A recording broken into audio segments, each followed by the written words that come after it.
So here we are. An American president has officially threatened to destroy an entire civilization overnight. Uh, Pretty bizarre stuff. Pretty bizarre stuff.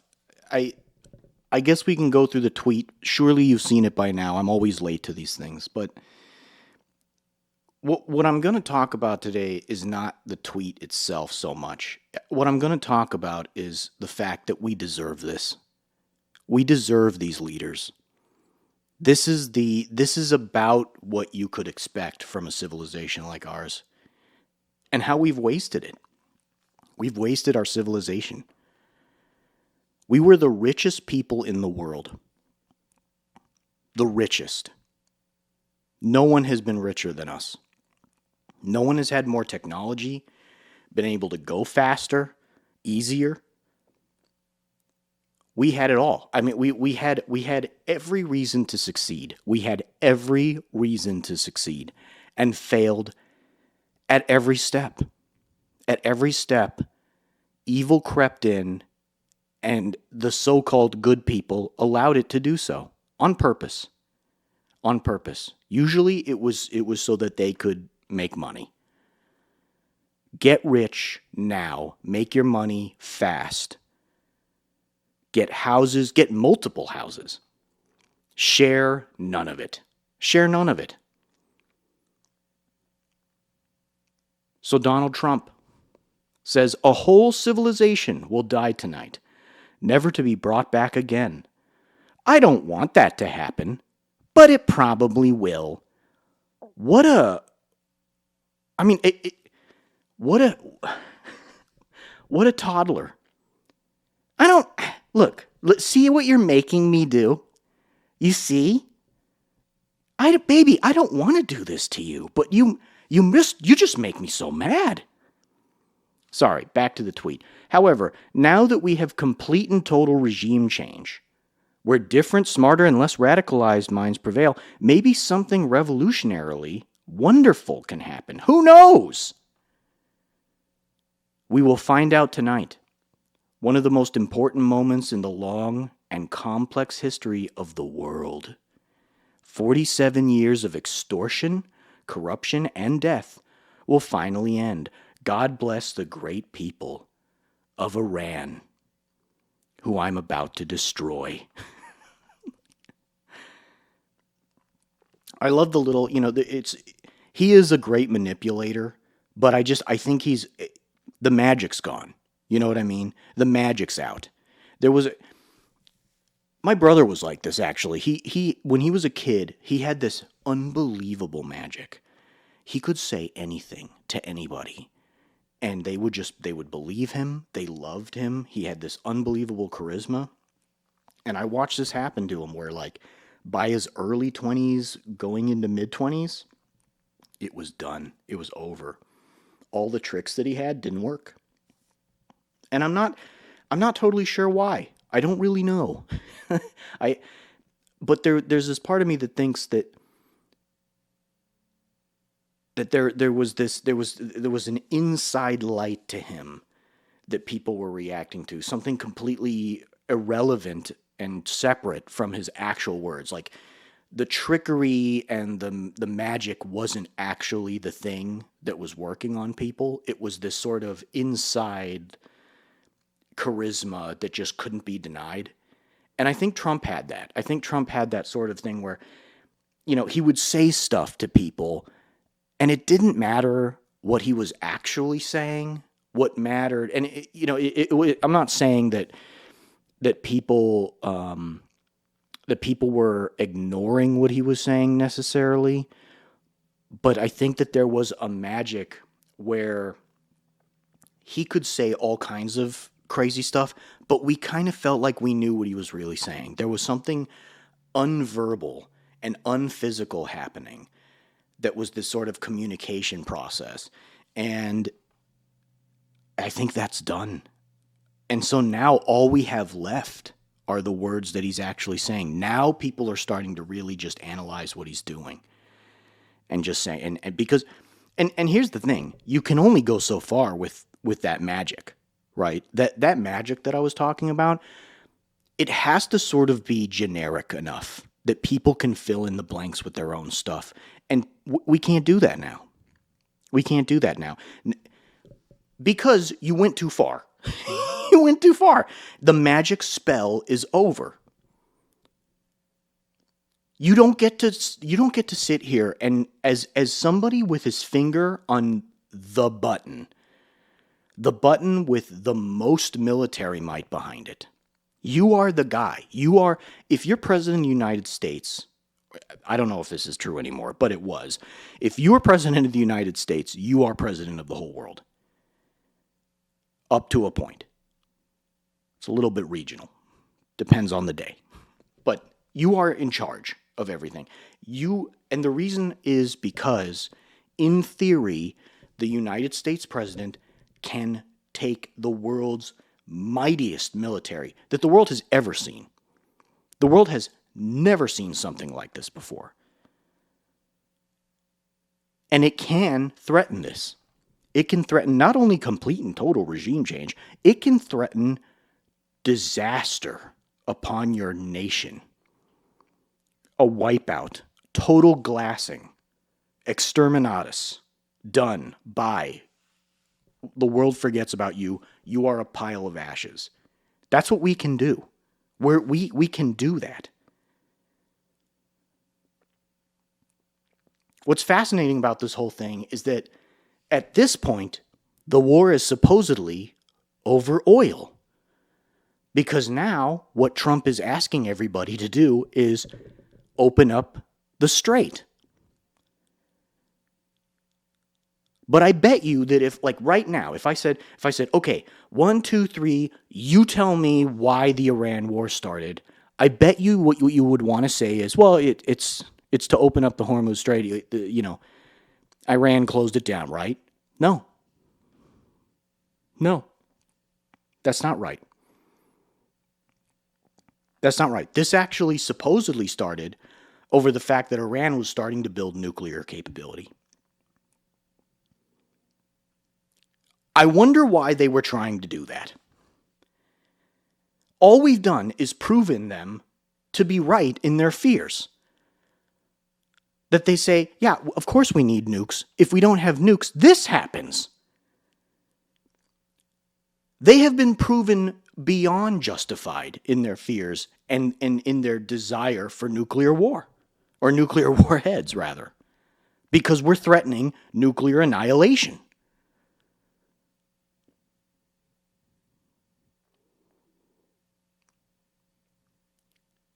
And in the end, we deserve all of this.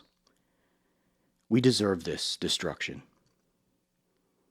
Because we haven't been good enough. This is the best we had. This is the best we got. And he was. By the way, this is another thing that I'm getting very tired of. Because people, of course, now the left is saying, as you would expect, boy, oh boy, you must really be really confused right now. All the maggots out there who voted for Trump. Is this what you voted for? No, idiot. Nope, it's not. Here's the question. Should I have voted for Kamala Harris? Would that have really been better based on what we knew at the time? We had one of the most disastrous administrations in history under the Joe Biden administration, and she's asked, "Hey, what would you do differently?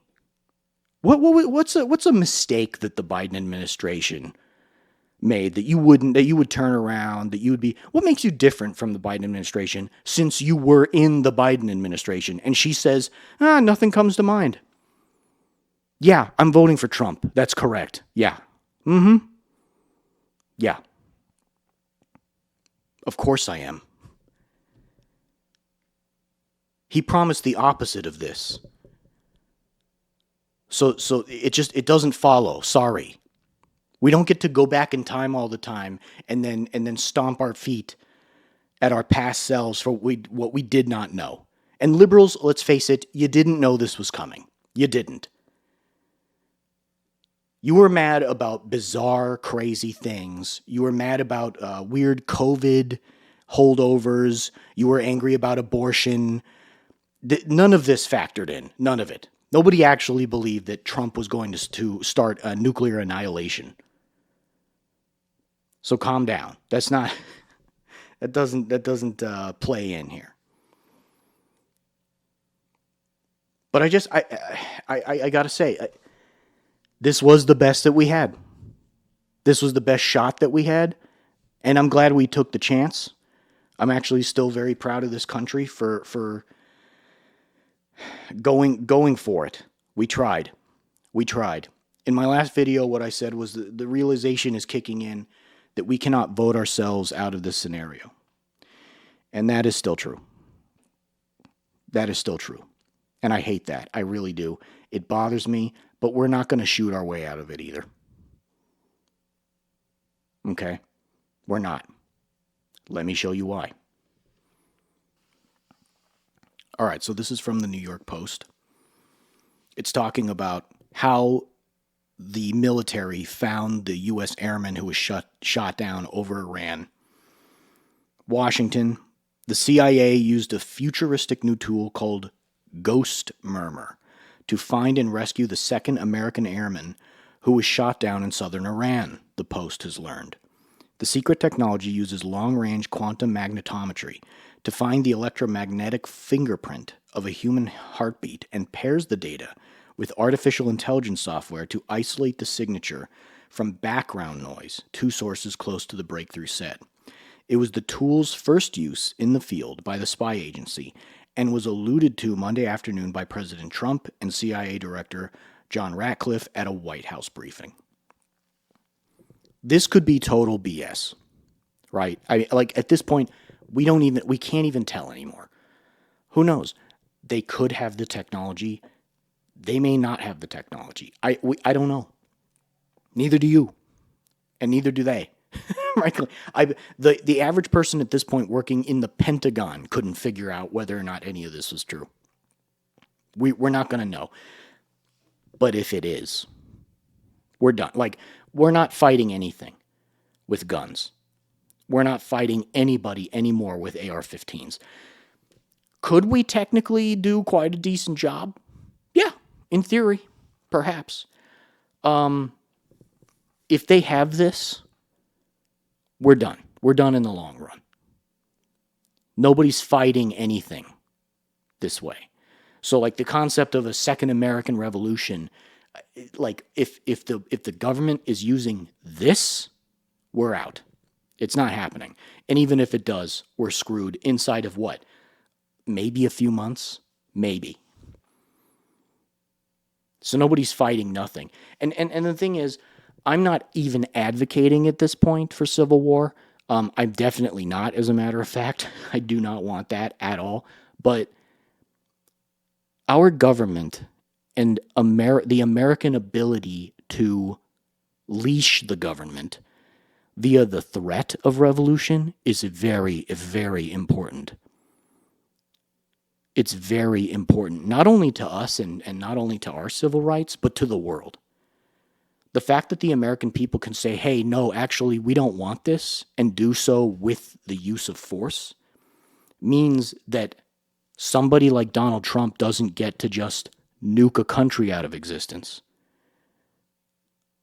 Because we might kill him.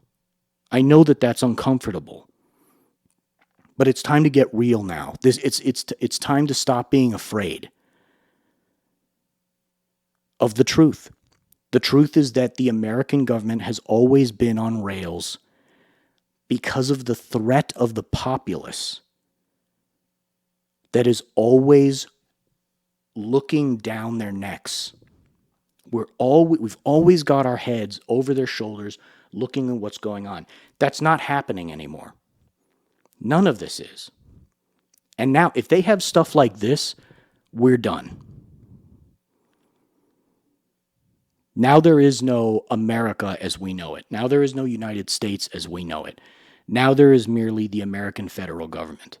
Now there really is just a conglomerate of corporations looking to steal as much from the world as humanly possible, and we can't stop it.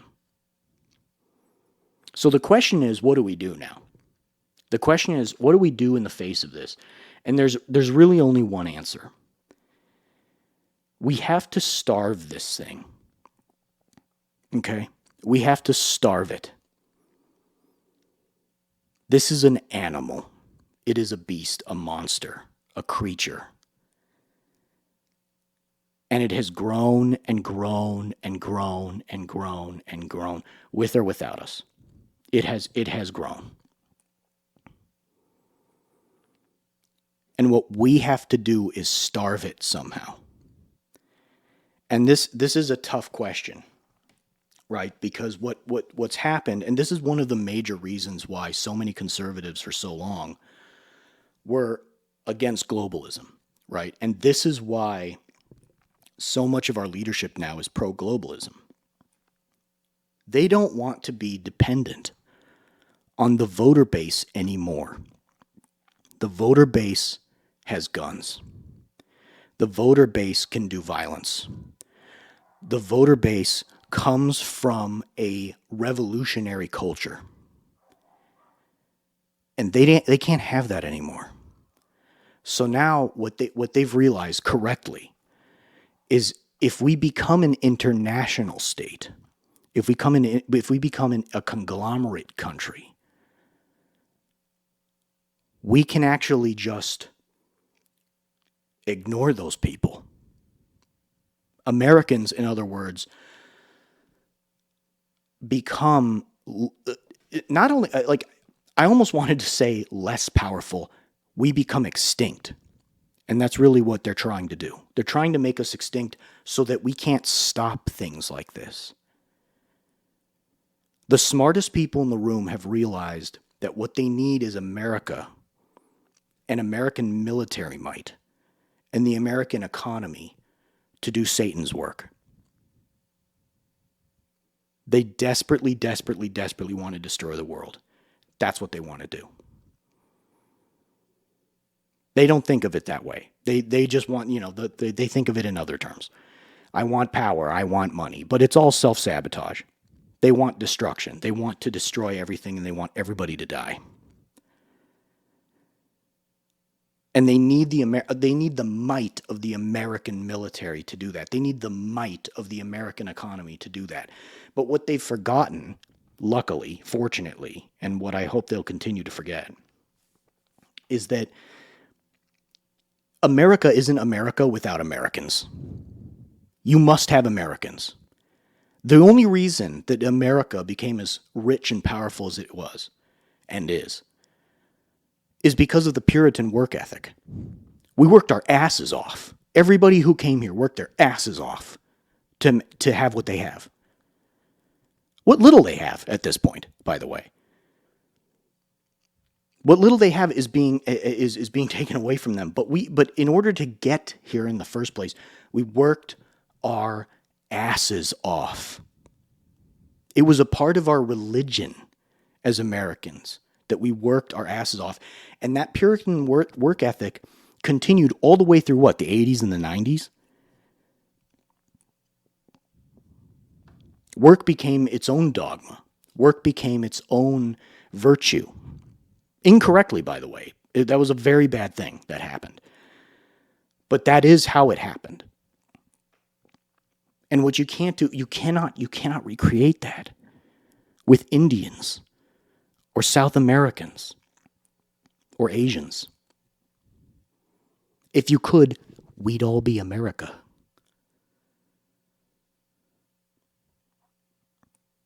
But they can't, and they don't understand that yet. They will. They will, because this is about to topple. It feels like for all of the danger that we are in, and we are in a lot of danger right now. This whole system is about to topple. I'm not talking about tomorrow. I'm talking about in the next 50 years, which, there's a lot of pain and suffering that can happen in that next 50 years. But if you wipe out Americans, if you take away what makes us America, we're done. There is no America. So it's over. Okay? You can't just replace us that way. So in the long run, this is not going to work. The fear that I have comes from what happens in the next 50 years. And we're not going to be able to fight this if they've got technology like this ghost murmur thing. We're just not. So we have to starve it. What does that mean? On a personal level, it is time for all of us to tighten our belts. We have been feeding this thing with our consumerism. And there has been nothing. I mean, everybody out there is just spending money like a madman. And we've been doing it for years. I've been doing it too, by the way. I know, I get it. And we've got to stop. It's all got to stop.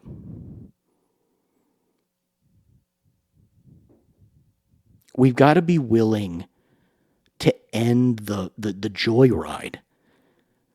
Disneyland is over. Now winter comes.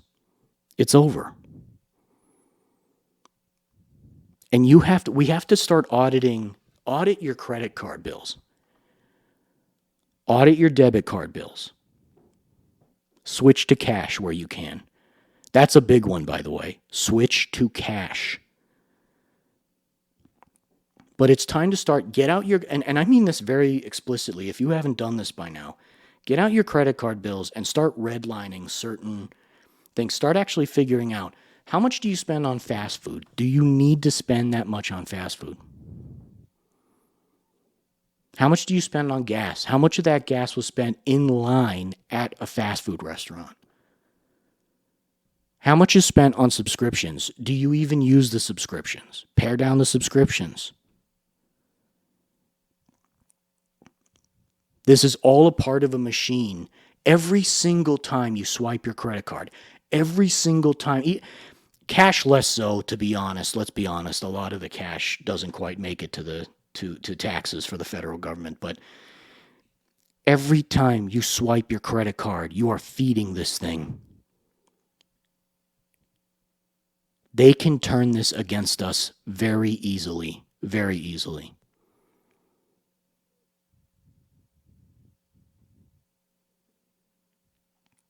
And every time you pay taxes, particularly sales tax,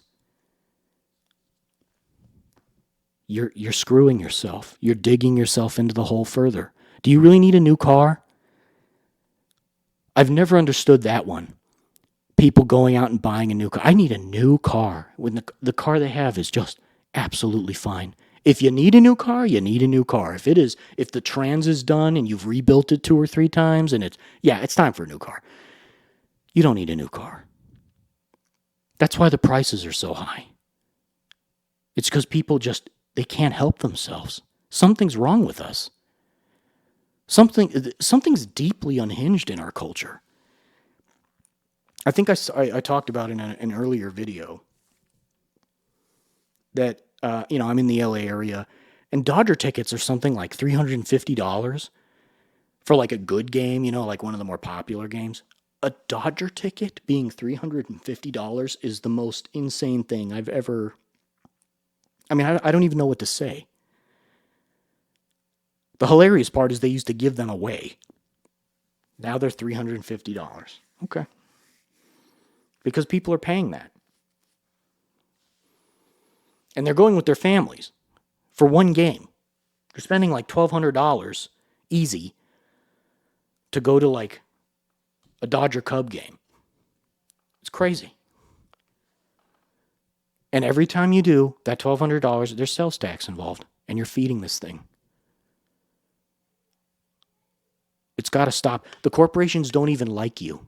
They can't stand you. I can't believe people, and by the way, you're not just paying for this stuff. You're not just paying for this ghost murmur thing with your sales tax, with your credit card. You're paying for it with time. Stop watching shit made by people who hate you. I cannot believe how many people are watching the Super Bowl knowing full well that the NFL hates them. Hates them. They're not even trying anymore. The commercials suck. You know why? Because they hate you. The commercials used to be funny because there was a respect to the consumer. They knew that the commercial was going to be played over and over and over and over again. And what they desperately didn't want to do was make you bored and angry at them. So they made these funny skits instead. Something that was infinitely watchable. You could put it on loop and laugh every single time because the punchline was funny or whatever. There was usually like a really funny visual involved.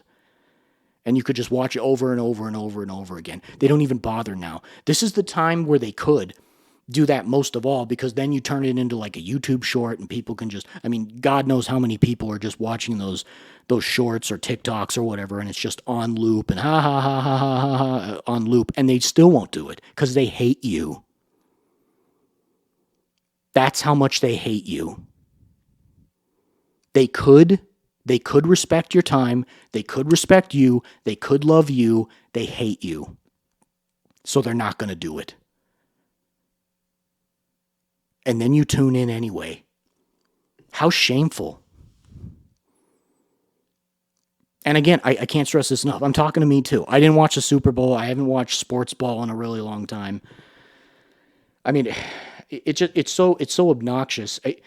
You know what blows me away too is like in this world full of like the internet. What the internet has really brought us in a lot of ways is the fact that we can now know for sure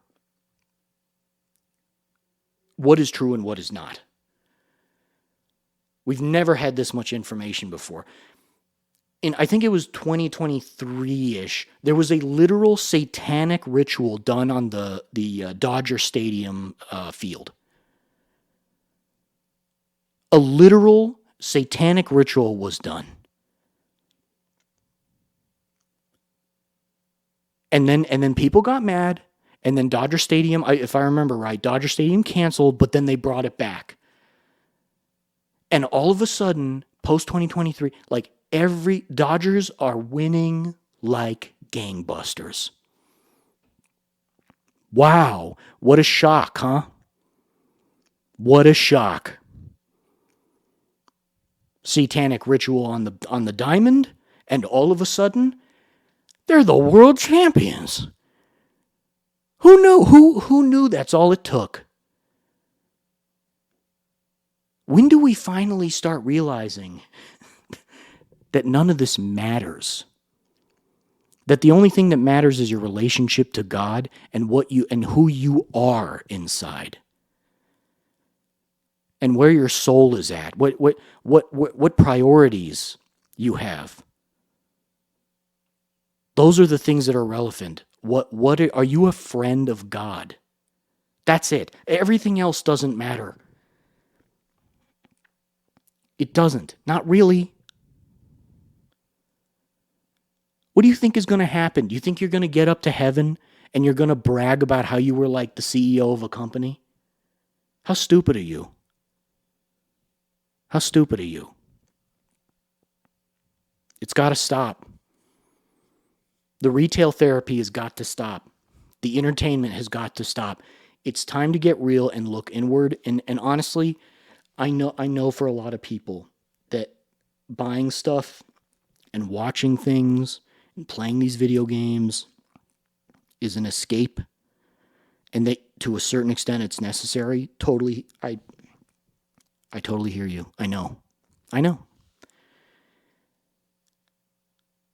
But it's time to start crawling out of the hole. You have to start somewhere, and it's time to start crawling out of the hole. You have to make starving this beast a priority. Look at what's happened. We've put an entire nation of people in peril because a madman is angry that his plan didn't play out. And all the king's horses and all the king's men are behind him. We must starve them. Are you mad? By the way, are you mad about DEI? Are you mad about all these people who have government jobs now? Almost everybody I know who's doing well right now has a government job or something that is connected to some kind of government career. They're a consultant or something like that. It's all connected. Even or they're like they work at a school. I know very few people who are really making like gangbusters and doing really well in the private sector at this point, unless they're corporate, and of course corporate is just as bad as the public sector. Corporate is just the public sector called something else, but not ultimately any different at all. It's all the same now. It all has to be starved, all of it. This is a snake eating its own tail, and it's time for it to just let it eat itself entirely. We just keep giving it more tail to eat. We have to stop. That's it. So I'll leave you with this. I know that it's hard, and I know that for some of you, you're going, look, I couldn't possibly pair off any more than I have. I'm already deep in trouble. Or maybe you think like, well, I'm already in so much debt that it doesn't matter. I'm just throwing it on the pile and we're going to die with it and I'm okay with that.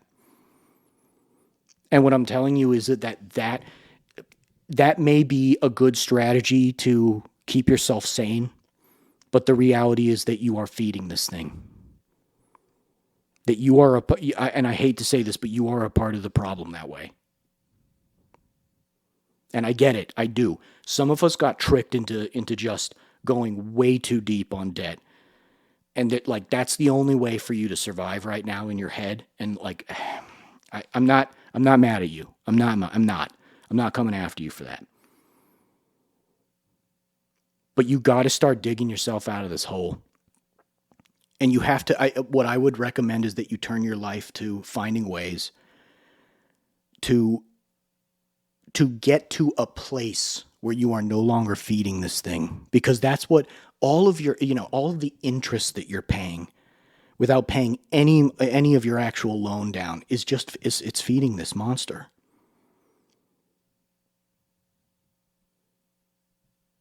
And on top of that, I mean, look at how poisoned we are. Look at how fat we are. When do we finally just tighten our belts and say, you know what, I'm not going to eat the poison anymore? Not only because it's bad for me, but because it's bad for the people in Iran. Because my fellow brother, human being in Iran, is in trouble now, is really in danger. We might wipe them out tonight, for all I know. I don't, there's a part of me that's still like, I don't believe it, but I wouldn't, if you had shown me this tweet, or I guess whatever it is, a truth or whatever it's called, even just like 2 or 3 weeks ago, I wouldn't even have believed this. It just seems to be getting worse so fast that I don't really, I'm sorry, I just don't see an alternative but to fight this thing the old-fashioned way.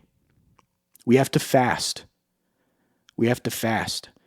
And honestly, do it as a penitent. Do it as someone who is sorry. Do it as someone who got fat. Do it as somebody who was